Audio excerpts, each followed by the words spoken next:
Hier is die top 5 wenke wat jy in gedagte moet hou wanneer jy 'n nuwe kombuis insit. Ons is vandag hier saam met Edwin, 'n welbekende in Mosselbaai.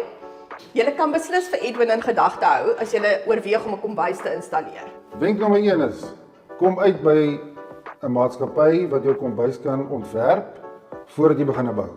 Dit klink miskien dalk snaaks, maar I'm telling you, ek gaan vir jou geld spaar. Punt nommer 2 is, kry 'n betroubare maatskappy wat die werk vir jou gaan doen.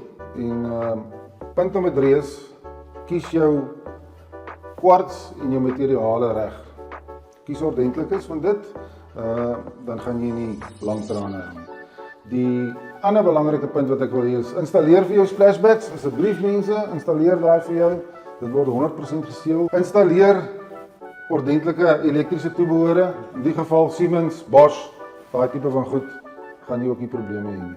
Kry vir jou ordentlike krane, asseblief mense, ordentlike kraan.